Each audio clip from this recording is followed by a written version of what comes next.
So here's a review for the Jordan 8 playoffs, and this one I bought in 2023 and got them for retail, thankfully.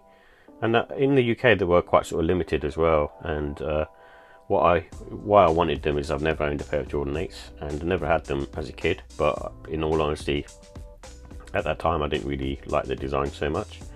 And just because I was trying to sort of collect all the Jordan silhouettes, and now that I've kind of got them all, I've been doing sort of a review on them and sort of seeing what they're like.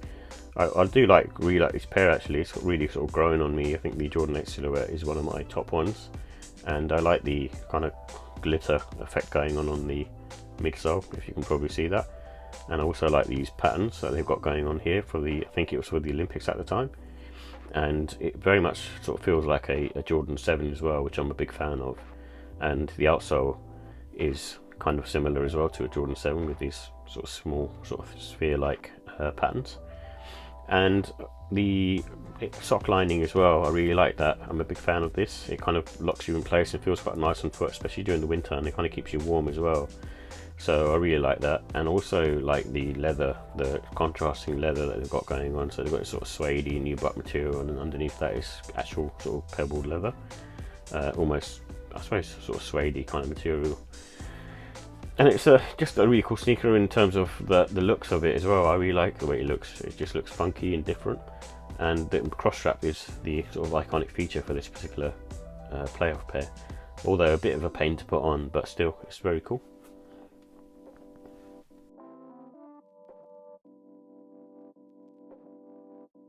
So here are the details for the Jordan 8 playoffs. Comes in a white, true red and black colourway. And this has a Phylon midsole with a rubber outsole, and it also contains air units in the heel and forefoot, and it also has a dynamic neoprene sock liner like the Jordan 7s, and it's made up of all suede upper, and the price is £185. So with the comfort and sizing, I think with Jordan 8s they're kind of very similar to a Jordan 7 in my opinion, and I think they're sort of more on the medium to firm side, and the midsole being a Phylon midsole, it has a slightly more sort of give to it, and it feels really comfortable on foot in my opinion. And again, being a newer Jordan, it does have really good arch support as well. And I think around the 4 to 6 hours, it's mainly for the sort of leather to soften. It's the suede material, it shouldn't take too much time to sort of break in, and true to size works well for these. And the grip is much like a Jordan 7 in my opinion, so it should be good. And with the look and style, I think I like the OG bread colour blocking on this, and I'm not really a fan of too many sort of black sneakers, but I think this one works, especially because you've got the little pattern on the side. This particular Jordan, it just works really cool, and it works really well, and it's just like a cool look. And this was a good one to wear sort of spring, autumn and winter time. I think it works well in those types of seasons, but being a sort of suede upper, you just need to take care of the materials. And I think it's a good one to wear casually. Again, it's one of those sort of streetwear type shoes, so I wouldn't be wearing it, sort of a smart casual outfit. And it's best with the black laces that come with it, but you can also put in red and white. But because you have the overlay strap, I think it's probably best to go with the black. So with the pros, I like the OG bread colour blocking, and the fact that it's got really good quality suede. And I also like the neoprene sock that they have in there as well. And I like the fact that the ankle support is still sort of flexible like a Jordan 7. In terms of cons, I think the cost, I think it's one of those ones where it's priced too high for any Jordan really, so that's always going to be an issue.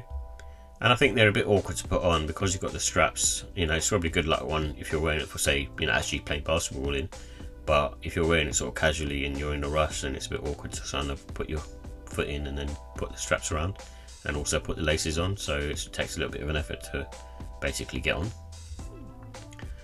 So with the ratings, I give the look and style a 5 out of 5. It's one of those sneakers that, to be honest, I'm not like a big fan of when I was a kid, and having them now, they've aged really well and I appreciate them more. And just what sort of with any other sort of Tinker Hatfield silhouette, they do look futuristic and they do have a sort of funky design, but they've aged really well in my opinion. And the comfort, I give it a 4 out of 5. It's one of those ones just similar to a Jordan 7 in my opinion, so I find them really comfortable as well, so it's one that I can wear quite easily. And the quality, I only give it a 5. I think the way the sneaker's made and the way it's been constructed is really cool. And also the suede material is really good for a GR as well. In the pricing, I give that a 4. It's just priced too high in general. But overall, it's one of those ones that it's a classic sort of silhouette with a classic colour blocking, and I really like it and I appreciate it more now than I did when I was younger, and for that reason I give it a 5 out of 5.